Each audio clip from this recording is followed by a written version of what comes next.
Assalamualaikum warahmatullahi wabarakatuh.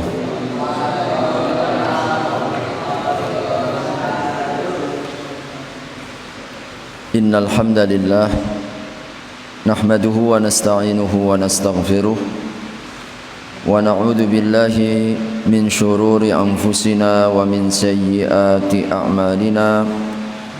May yahdihillahu fala mudilla lahu ومن يضلل فلا هادي له أشهد أن لا إله إلا الله وحده لا شريك له وأشهد أن محمدا عبده ورسوله لا نبي بعده اللهم صل على نبينا محمد وعلى آله وصحبه وسلم أجمعين أما بعد. Segala puji serta syukur marilah kita panjatkan kehadirat Allah Subhanahu wa taala. Salam dan salawat tidak lupa mari kita sampaikan kepada Nabi Allah Muhammad sallallahu alaihi wasallam, keluarga, para sahabat serta seluruh umatnya hingga akhir zaman. Hadirin rahimakumullah, di pertemuan kita pekan yang lalu kita telah membahas beberapa perbuatan yang diperbolehkan saat kita melaksanakan sholat. Insyaallah di kesempatan malam hari ini kita akan lanjutkan perkataan-perkataan. Apa saja perkataan yang diperbolehkan saat kita melaksanakan sholat. Yang pertama, hadirin rahimakumullah, membetulkan bacaan imam. Jadi di antara yang diperbolehkan adalah membetulkan bacaan imam. Dari Abdullah ibn Umar, anna Nabiya sallallahu alaihi wasallam shalla salatan. Nabi sallallahu alaihi wasallam pernah melaksanakan salat. Faqara'a fiha falubisa alaihi. Lalu Nabi membaca, lalu Nabi sallallahu alaihi wasallam ragu. Falamman sarafa, maka tatkala selesai salat, qala li Ubay, maka beliau mengatakan kepada sahabat Ubay, "Shallaita ma'ana?" Kau tadi salat bersamaku enggak? Sahabat Ubay ini termasuk di antara ahli qiraahnya para sahabat. Kau tadi salat bersama kami enggak? Qala, Ubay menjawab, "Na'am." Qala, "Fama mana'aka?" Lalu kemudian Nabi mengatakan, apa yang mencegahmu untuk tidak membetulkan bacaanku? Beliau ketika membaca sempat ada keraguan. Jadi ketika ada keraguan ini, tidak ada satupun para sahabat yang membetulkan atau meluruskan, diam seluruhnya, takut ini. Maka ini menjadi satu syariat bahwa selesai sholat Nabi tegur kepada sahabat Ubay bin Ka'ab, "Kau tadi sholat bersamaku enggak?" "Iya ya Rasulullah." "Apa yang membuatmu diam? Mestinya kau luruskanlah." Jadi betulkan. Disangkanya khawatir ini termasuk yang membatalkan. Maka insya Allah ini menjadi dasar bolehnya kita membetulkan bacaan imam ketika salah, ketika ragu dan seterusnya. Hadis ini dikeluarkan oleh Imam Abu Dawud maupun juga Imam Ibnu Hibban dengan sanad jayyid. Namun demikian para ulama mereka memberikan beberapa panduan yang mesti kita perhatikan saat kita membetulkan bacaan imam. Pertama, hadirin rahimakumullah, jangan serta-merta langsung kita membetulkan bacaan imam ketika imam kadang-kadang itu mengulang. Kadang-kadang imam ini mengulang. Dia berusaha untuk apa? Dia berusaha untuk mengingat. Nah, mengingat. Memang kadang kita ketika menjadi imam, saat terjadi keraguan itu, Al-Quran itu tabiatnya begitu. Kadang kalau kita ingat ayat sebelumnya, lalu kita baca ulang, nanti nyambung lagi begitu. Jadi kadang-kadang itu adalah proses imam saat mengulang-ulang untuk mengingat apa bacaan berikutnya, apa yang betul, begitu. Jadi pada saat proses itu jangan serta-merta kita membetulkan imam. Sebab kadangkala kalau pas saat seperti itu langsung kita masuk begitu, kadang menjadi bubar itu. Jadi semakin membuat kita ini bingung.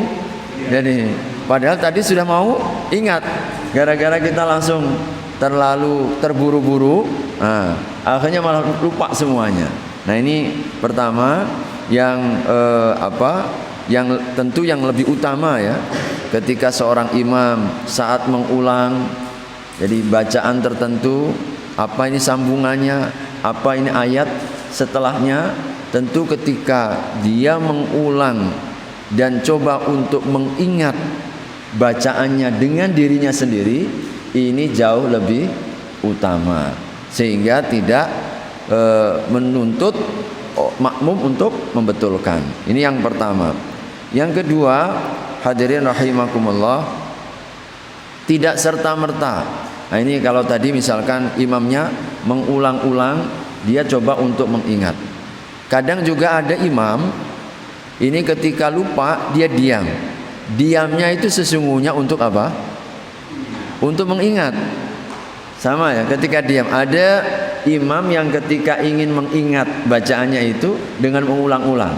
Tadi karena tabiat Al-Quran itu kadang ketika kita sambung dengan ayat atau kalimat sebelumnya, kemudian nyambung lagi. Jadi Allah ingatkan itu. Atau misalkan posisinya imam ini diam, dia coba untuk mengingat.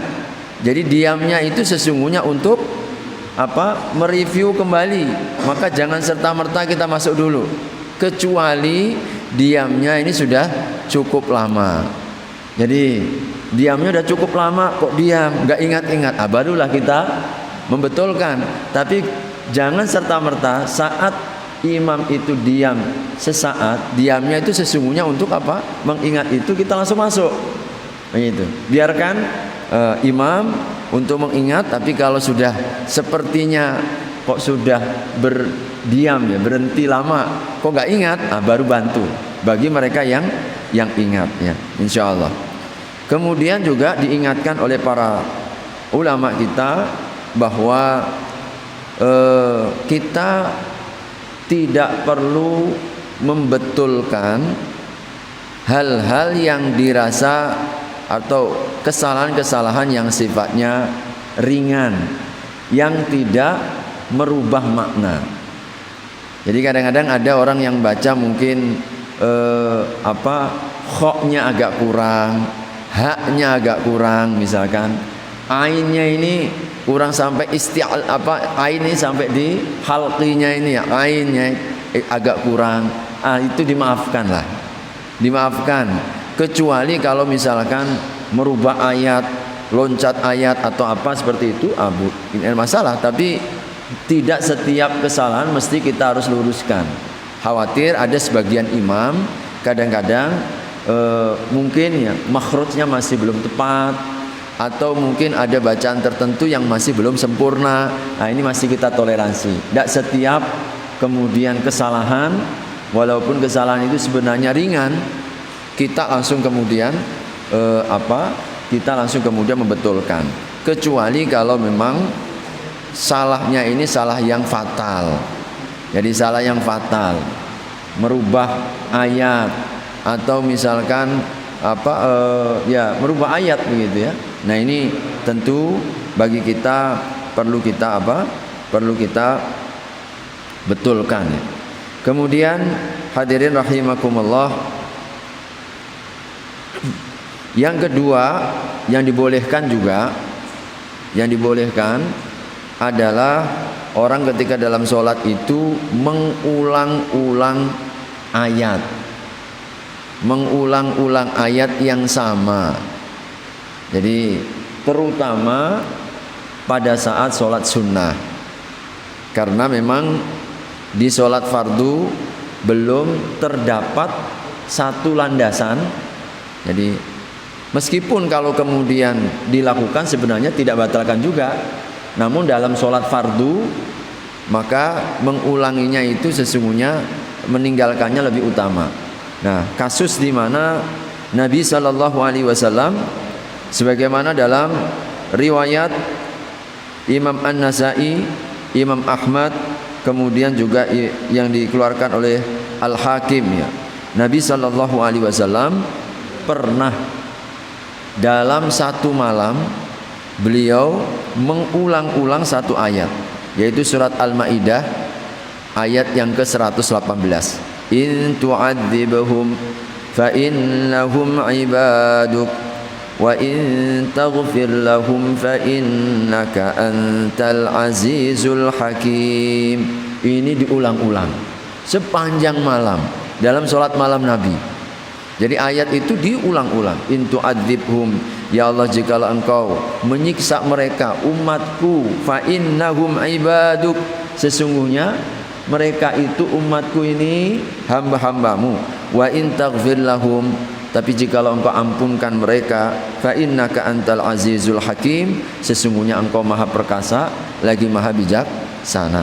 Sesungguhnya ayat ini semacam, jadi Nabi sallallahu alaihi wasallam meminta dengan penuh kesungguhan, mengibah kalau bahasa kita. Jadi mengibah betul kepada Allah Subhanahu wa taala melalui ayat ini. Untuk apa? Allah untuk tidak menyiksa kita. Allah tidak menyiksa kita. Allah, Nabi SAW mengadukan, janganlah engkau siksa mereka. Kalau engkau siksa mereka, ya Allah, mereka itu hambamu. Tapi kalau engkau ampunkan, tentu engkau maha perkasa lagi maha bijaksana. Ini semalam malam diulang oleh Nabi SAW. Jadi sehingga menunjukkan apa? Bahwasanya boleh kita mengulang-ulang ayat yang sama. Tentu untuk apa ini tujuannya? Tadabbur, merenungkan ayat. Kadang ayat itu ketika kita ulang maka akan menghadirkan suasana. Apalagi kandungannya seperti ini tadi kan? Kandungannya semacam ibaan. Kita ini ngadu. Jadi kepada Allah Subhanahu wa taala, dan juga menunjukkan apa? Cintanya Nabi kepada kita.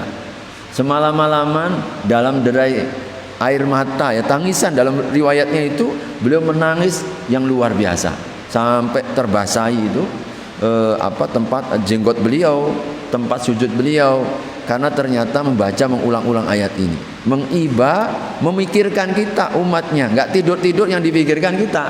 Nah begitu, kita yang dipikirkan tidur melulu. Nabi itu nggak tidur-tidur itu, semalam-malaman pernah beliau ngedoain kita agar apa? Kita ini jangan disiksa ya Allah, kalau engkau siksa umatku, hambamu mereka. Subhanallah. Ini kan cinta tulusnya Nabi itu. Maka kalau kita ini enggak cinta tulus kepada Nabi, kita ini air susu dibalas dengan air tuba, ya kan? Masya Allah. Oleh karenanya sering-sering kita berselawat kepada Nabi SAW. Dalam riwayat yang lain sebagaimana dikeluarkan oleh Ibnu Abi Syaibah adalah Tamim Ad-Dari, salah seorang sahabat.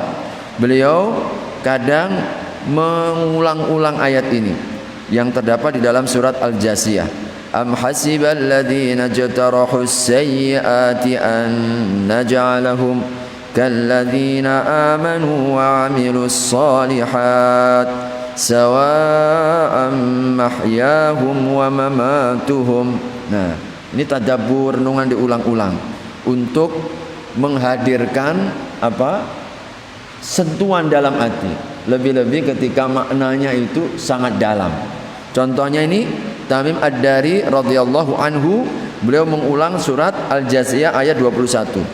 Apakah mengira orang yang berbuat jahat akan disamakan oleh Allah dengan orang yang berbuat beriman dan beramal soleh, sama hidup dan sama matinya? Jawabannya apa? Tentu tidak sama. Mana mungkin sama? Maka ayat ini kan luar biasa ya. Baik kita menjadi sebuah kekuatan agar apa? Kita enggak merasa sia-sia, kita enggak merasa rugi, kita terus termotivasi untuk apa? Untuk berbuat baik. Kenapa? Tidak mungkin Allah akan perbuat sama orang yang berbuat buruk dengan orang yang berbuat baik. Tidak mungkin. Sama hidupnya, sama matinya, tidak mungkin. Allah nggak adil. Berarti apa? Jelas Allah akan bedakan. Yang berbuat baik hidupnya pasti akan penuh dengan kebaikan. Yang berbuat baik matinya pasti dalam kebaikan. Sedang yang buruk pasti hidupnya juga buruk, kemudian matinya juga dalam keburukan. Makanya ayat ini memberikan motivasi kepada kita sehingga diulang-ulang oleh sahabat Tamim Ad-Dari. Am hasibal ladzina istarahus sayyiati an naj'alahum kalladzina amanu wa amilus solihati sawa'an mahyahum wa mamatuhum. Sehingga ini bagi orang yang beriman, ya, kita terus ya menjaga iman, menjaga amal soleh kita. Nah, ini namanya tadabbur. Namanya tadabbur. Boleh diulang-ulang. Jadi kita ketika dalam solat kita. Ini yang kedua. Yang ketiga, hadirin rahimakumullah, apa yang dibolehkan saat kita sholat berupa perkataan adalah al-buka'u wal anin. Kita menangis. Jadi kadang sampai keluar suara rintihan, menangis. Namanya kalau orang nangis kadang-kadang sampai sesegukan gitu Pak ya. Ya, sesegukan begitu. Nggak bisa ditahan. Gemuruh itu dadanya. Nah, saat dia melaksanakan sholat, apakah boleh? Boleh. Jadi di antara dalil para ulama bolehnya orang ketika sholat menangis, di antaranya adalah didasarkan pada surat Al-Quran, surat Ghafir ayat yang ke-71, surat Maryam, surat Maryam ayat yang ke-58. Idza tutla alaihim ayatul rahmani kharru sujjadan wa buqiya. Nah, wa buqiya, apabila dibacakan kepada mereka ayat-ayat Ar-Rahman, maka mereka tersungkur sujud sambil menangis.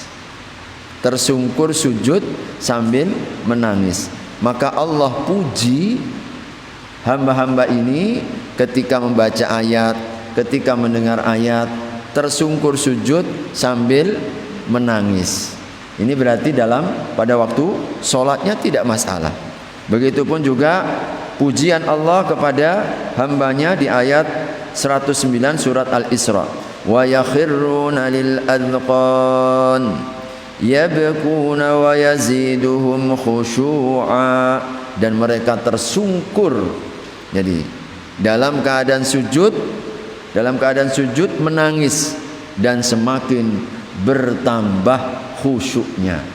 Nah, ini ayat-ayat yang didasarkan oleh para ulama bolehnya menangis kalau memang tidak bisa ditahan.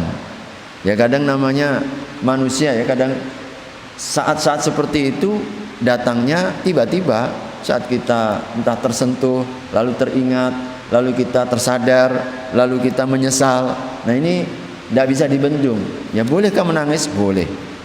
Begitupun juga dalam riwayat hadis Nabi SAW yang diriwayatkan oleh Abdullah ibnu Syikhir. Hadis ini dikeluarkan oleh Imam An-Nasai, Imam Ahmad, Abu Dawud dengan sanad yang sahih.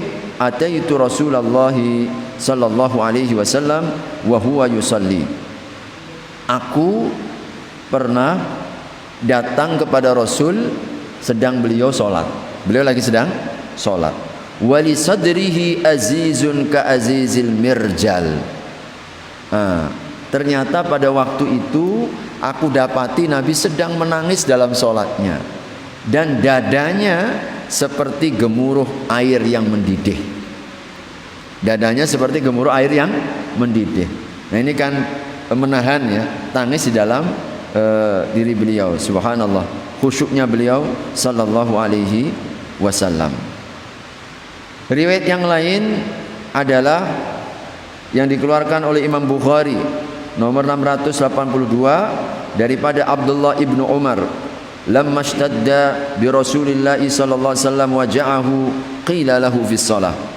Ketika beliau sakitnya sudah semakin kuat, jadi maka dikatakan beliau, ya Rasulullah, waktu solat dah datang. Faqala, maka Nabi mengatakan, muru Aba Bakrin fal yusalli bin nas. tolong minta Abu Bakar jadi imam. Nah, jadi imam. Qalat Aisyah, maka apa kata Aisyah? Inna Abu Bakrin rajulun raqiq idza qara'a ghalabahul buka. Abu Bakar itu sahabat yang hatinya sangat lembut. Setiap kali baca Quran, beliau selalu menangis. Maka jadi ketika Nabi sedang sakit, sedang berada di kamar Siti Aisyah kan sampai beliau meninggal itu. Lalu dikatakan, ya Rasulullah, waktu sholat sudah datang, minta Abu Bakar yang mengimami. Apa kata Aisyah yang ketika itu di kamar beliau? Wahai Rasulullah, Abu Bakar ayah andaku itu hatinya lembut. Setiap kali baca Quran, maka beliau pasti lebih banyak nangisnya daripada baca Qurannya. Apa kata Nabi? Muruhu fal yusalli. Tolong perintahkan dia untuk sholat. Fa'awadathu, maka kemudian diulangi lagi oleh Aisyah. Maka kemudian Nabi katakan muruhu fal yusalli, sampai 3 kali. Tolong minta dia yang imami sholat. Inna kunna sawahibu Yusuf. Kalian itu, kalian wanita-wanita itu macam sahabat-sahabatnya Nabi Yusuf gitu ya.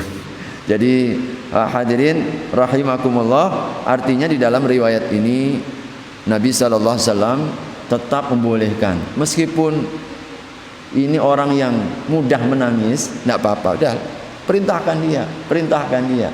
Maka ini mungkin menjadi hadis juga yang menjadi dasar bahwasanya isyarat kalau aku nanti meninggal, penggantiku adalah Abu Bakar, melalui hadis ini. Jadi boleh kalau memang sesuatu kita harus sesuatu yang tidak mungkin dapat kita bendung, sehingga dalam sholat kita kemudian menangis, bahkan mungkin ada semacam rintihan dan suara-suara tangisan, itu masih sesuatu yang ditoleransi. Tentu karena kita dalam sholat, hadirin, ya agar kita senantiasa tahan begitu, sedapat mungkin ditahan. Makanya Nabi sampai serasa tadi ya, gemuruh air yang mendidih itu kan beliau menahan itu.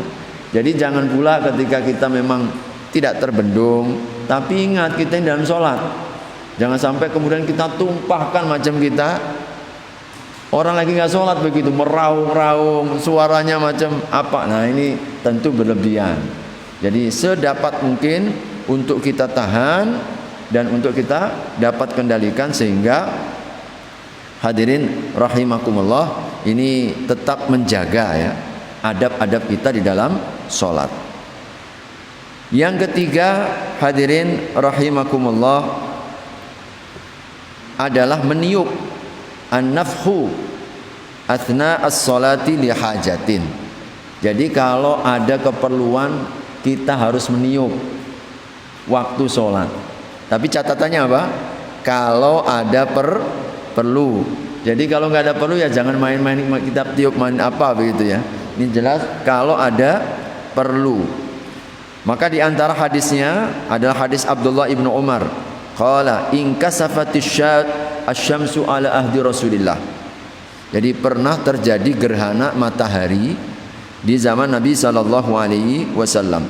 Tsumma nafakha fi akhir sujudihi. Kemudian beliau di akhir sujudnya beliau itu meniup. Faqala uf. Jadi begitu. Beliau terdengar meniup-niup. Sahabat itu begitu Pak ya. Sahabat itu pokoknya kalau apapun yang dilihat dari Nabi itu diceritakan. Maka bersyukur kita, walaupun nggak ada rekaman macam sekarang ini pakai Facebook, pakai YouTube ya. Tapi para sahabat ini luar biasa, perekam yang sangat luar biasa. Jadi akhirnya kita mendapatkan semua keterangan, sampai pun perkara-perkara yang kecil begini ya. Nabi ketika waktu sholat kusuf, sholat gerhana matahari, di sujud terakhir terdengar begitu. Ketika terdengar seperti itu diriwayatkan, subhanallah. Makanya insya Allah hadirin, kalau bab ibadah itu dah lengkap. Tidak mungkin Nabi itu meninggalkan kita tanpa sebuah petunjuk. Maka pastikan apapun yang kita buat, pastikan ada dasarnya begitu. Sampai pun ini Nabi ketika sujud terakhir lalu ada meniup. Tsumma qala Kemudian Nabi sallallahu alaihi wasallam sambil mengatakan, Rabbi alam ta'idni alla tu'adzibhum wa ana fihim, alam ta'idhum alla tu'adzibhum wa hum yastaghfirun. Nah, ini aduan Nabi lagi. Beliau sambil meniup, beliau sambil doa. Ketika terjadi gerhana matahari, beliau itu sangat takut sekali. Sambil mengatakan apa dalam sujudnya ini? Wahai Tuhanku, bukankah engkau telah janjikan kepadaku agar engkau tidak menyiksa mereka sedang aku masih hidup? Ya wahai Tuhanku, bukankah engkau telah janjikan kepadaku engkau tidak akan menyiksa mereka sedang mereka senantiasa membaca istighfar. Jadi beliau ketika terjadi gerhana matahari itu takutnya luar biasa. Khawatir ini adalah bentuk siksaan Allah yang hendak disegerakan. Maka beliau mengadu kepada Allah, bahkan di sujud terakhirnya sampai meniup-niup dalam bacaan doa-doanya. Alam ta'idni, jadi bukankah engkau telah janjikan kepadaku alla tu'adzibhum wa ana fihim, sedang aku bersama mereka. Bukankah engkau telah janjikan kepadaku sedang mereka tidak menyiksa mereka sedang mereka dalam keadaan istighfar. Nah, ini terdengar, nah ini ya, gitu. Jadi apa tiupan saat Nabi sallallahu alaihi wasallam beliau sedang sujud. Nah, hadirin rahimakumullah, ini kita mendapatkan dalil bahwa kalau memang diperlukan boleh saja. Misal kadang-kadang ya hadirin, jadi kadang misalkan kita ini mungkin ada di kita, lalu kemudian kita ya, jadi kotoran nempel di kita sedang kita mungkin melakukan sesuatu, misalkan boleh hajat tertentu, atau mungkin kita ada nyamuk misalkan ya. Nah, boleh juga. Ada tuntutan begitu, ada tuntutan. Tapi jangan sampai kemudian kita nggak ada hal, nggak ada apa, kemudian kita main tiup saja begitu. Ini contoh-contoh. Atau misalkan hadirin, kita kadang-kadang udah sikat gigi, udah apa, masih jak ketika sholat nongol begitu ya di bibir kita. Ya sudah, lupa apa macam kemarin kita meludah ya, ambil tisu atau ambil surban atau ambil apa, ludahkan di kain kita, tidak ada masalah. Hal seperti ini ketika ada tuntutan, insyaallah. Baik, berikutnya hadirin rahimakumullah ya, di antara yang diperbolehkan adalah kita membaca hamdalah bagi orang yang bersin, tapi tidak boleh menjawab bagi yang dengar bersin. Kan seharusnya dalam kondisi normal kita kalau bersin hasim gitu kan, alhamdulillah, itu kan bagi kita kan, bagi kita hamdalah. Lalu kemudian bagi mereka yang mendengar kita menjawab kan, jadi kita menjawab bagi mereka kan.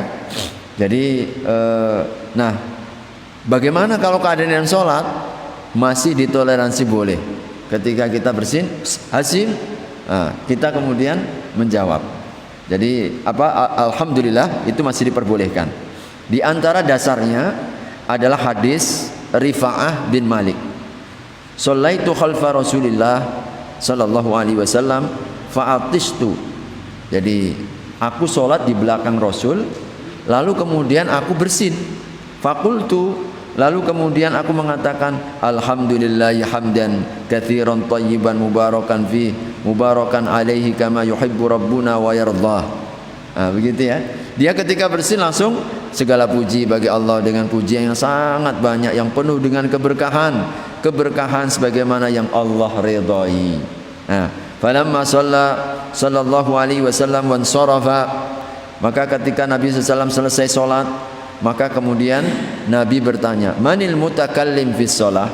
Siapa tadi yang berbicara dalam salat tadi? Nabi dengar. Ternyata ketika sahabat bersin lalu kemudian membaca hamdalah ini didengar. Faqala Rifa'ah, Maka Rifa'ah mengatakan, ana ya Rasulullah, aku tadi ya Rasulullah yang baca itu. Faqala, maka Nabi SAW bersabda, walladzi nafsi biyadihi, demi zat yang jiwaku ada dalam genggamannya, laqad ibtadaraha bid'atun wa thalathuna malakan ayyuhum yas'adu biha.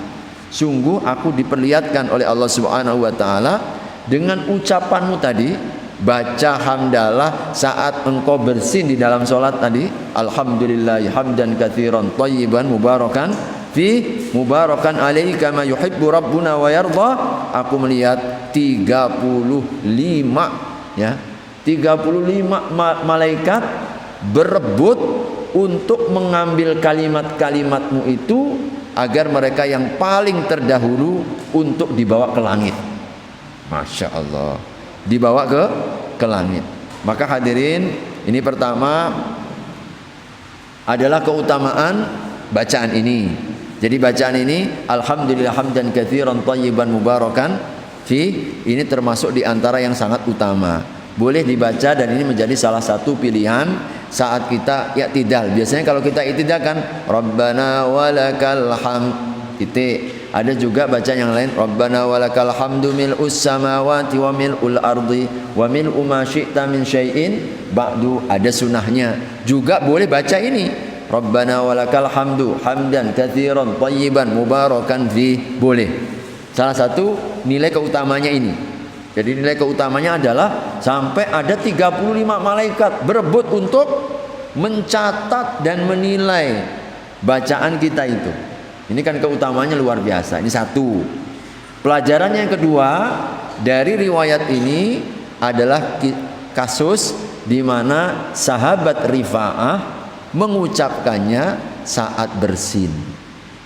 Nah, mengucapkannya saat bersin berarti pada waktu bersin kita diperbolehkan dalam sholat ya. Tapi kalau kita tidak pun juga tidak masalah. Ini kan sesuatu yang boleh itu boleh kita ambil, boleh juga tidak kita ambil, kan begitu kan.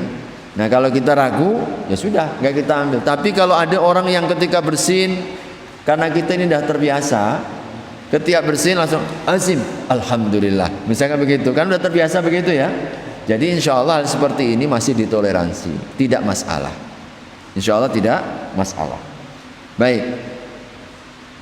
Kemudian hadirin rahimakumullah, berikutnya adalah bolehnya membaca hamdalah ketika ada satu berita yang membahagiakan. Jadi membahagiakan dalam sholat ini masalahnya. Nah ini agak aneh juga ini ya. Kita dapat berita bahagia, membahagiakan, lalu kita dalam sholat mengucapkan alhamdulillah. Ternyata ada ini ya. Ya kisahnya adalah dari sahabat Sahal bin Sa'ad. Dalam kisah Nabi SAW, saat Nabi SAW pergi berangkat ke Bani Amr bin Auf, ya, liyusliha bainahum. Apa tujuan Nabi datang ke kabilah Bani Amr bin Auf ini? Untuk mendamaikan mereka. Nah, mereka ini lagi sedang ada masalah, lagi sedang berseteru, jadi ada pertikaian lah di tengah mereka, dan Nabi subhanallah ya. Jadi ini juga menjadi petunjuk bagi kita, damaikan. Bahkan Nabi katakan bahwa di antara perkara yang sangat dicintai oleh Allah itu mendamaikan ketika orang sedang bertikai. Beliau datang ke kabilah mereka, fasalla bihim Abu Bakrin, maka kemudian Abu Bakar As-Siddiq sholat bersama mereka. Falamma atan Nabi, maka ketika datang kepada Nabi, wahum yusallun, sedang mereka sholat, arada Abu Bakrin ayyataraja, maka Abu Bakar As-Siddiq ingin mundur. Abu Bakar As-Siddiq ingin mundur. Jadi ini Abu Bakar As-Siddiq ngimami mereka. Jadi siapa? Bani Amr bin Auf ya, Bani Amr bin Auf. Lalu Nabi datang. Ketika Nabi datang, beliau berkehendak untuk mundur karena ada Nabi, nggak berani ini ada Nabi, dan itu di tengah sholat. Fa asyara ilaihi Rasulullah sallallahu alaihi wasallam anim kuth makanak. Maka Nabi memberikan isyarat. Abu Bakar mau mundur di tengah sholat ini, datang Nabi, maka Nabi memberikan isyarat. Memberikan isyarat untuk apa? Kau diam saja, tetap lanjutkan, kau jadi imam. Farafa'a Abu Bakrin yadaihi fahamidallaha azza wa jalla ala ma amarahu bihi Rasulullah sallallahu alaihi wasallam. Maka kemudian Abu Bakar mengangkat tangannya memberikan isyarat sambil memuji Allah. Alhamdulillah dalam sholat itu. Alhamdulillah. Jadi atas apa? Rekomendasi Nabi untuk tetap melanjutkan, jangan mundur, teruskan sholatmu jadi imam. Jadi imam. Maka hadirin, hadis ini keluarkan Imam Bukhari nomor 684 dan Imam Muslim nomor 431. Menjadi isyarat apa? Banyak hal. Di antaranya keutamaan kita untuk mendamaikan orang. Sampai pun Nabi datang ke Bani Amr ketika ada pertikaian. Apa petunjuk yang kedua?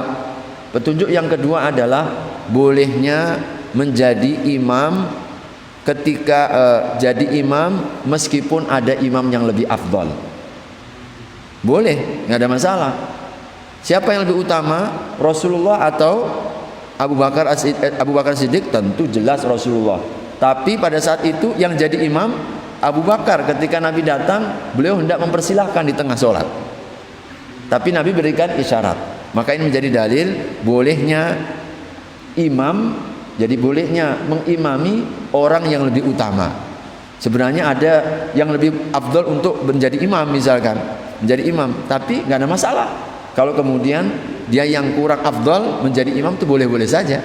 Sebagaimana Abu Bakar menjadi imam atas Nabi Sallallahu Alaihi Wasallam. Yang ketiga, ini juga kita bolehnya orang memuji. Ini pastikan sholat tadi kan, pada sholat dia kemudian diisyaratkan diam sajalah engkau di situ. Lalu kemudian Abu Bakar menjawab dengan isyarat tangan, ya, isyarat tangan, lalu sambil memuji Allah Subhanahu Wa Taala dan tidak ditegur Nabi. Boleh lanjutkan, tidak ada masalah. Ini kan di tengah sholat dapat sesuatu yang menggembirakan. Aku diperbolehkan Nabi untuk jadi mengimami Nabi, nah begitu kan, menjadi imamnya Nabi Sallallahu Alaihi Wasallam. Maka ini satu kebahagiaan. Jadi insya Allah hadirin rahimakumullah, ini termasuk di antara perkara yang diperbolehkan, juga termasuk kita mendapatkan kisah-kisah seperti ini, bahwa ternyata orang saat sholat itu bukan berarti terlepas berinteraksi dengan lingkungannya. Nah ini berarti nggak khusyuk lah Abu Bakar sampai mengetahui Nabi datang dan seterusnya mau mundur. Nah, sholat itu artinya kita ini fokus dan tetap ya dalam kekhusyuan ketika kita menyadari apa yang terjadi di lingkungan. Nabi itu ketika sholat terdengar anak menangis, Nabi agak dipercepat. Nabi SAW dalam sholat kadang menggendong cucunya, ya kan? Kadang menggendong cucunya. Nabi SAW berinteraksi. Pekan yang lalu kita dapatkan riwayat Nabi kadang membukakan pintu ketika pintunya itu di depan atau di arah kiblatnya. Siti Aisyah ketika datang Nabi sedang sholat sunnah, nah, dibukakan Nabi sedang sholat itu. Kemudian juga kadang Nabi SAW bergeser, ya kan? Artinya masih menyadari. Kadang Nabi berikan menjawab salam dengan isyarat tangan. Jadi salah lah. Kadang-kadang ada orang pokoknya kalau sholat itu nggak ingat apa-apa. Ini kalau orang sholat nggak ingat apa-apa, ini orang mabuk ini ya. Orang nggak ingat katanya begitu. Nggak benar itu. Tetap dalam kekhusyuan dan kita mendapatkan nilai khusyuk ketika kita tetap menyadari, sadar apa yang kita baca, sadar apa yang kita perbuat dalam sholat, juga tetap menyadari apa yang terjadi di sekeliling kita. Jadi ini tidak kemudian mengurangi kekhusyuan kita di dalam sholat. Baik hadirin, ini beberapa poin ya penting terkait dalam perkara atau perkataan-perkataan yang dibolehkan saat kita melaksanakan sholat ya. Subhanallah, waktunya cepat ya. Padahal baru mau saya akhiri dan buka pertanyaan, ternyata sudah selesai waktunya. Boleh nanti disimpankan pekan depan. Insya Allah pekan depan kita akan bahas perkara-perkara yang dilarang. Yang dilarang saat kita melaksanakan sholat. Mudah-mudahan kita dapat ambil bagian dan dimudahkan untuk hadir dalam majelis ilmu ini. Barakallahu fikum. Karena sudah masuk waktu sholat, maka mari kita sempurnakan dengan doa kafaratul majlis. Subhanakallahumma wa bihamdika asyhadu an la ilaha illa anta astaghfiruka wa atubu ilaik. Wabillahi taufiq wal hidayah. Wassalamu alaikum warahmatullahi wabarakatuh.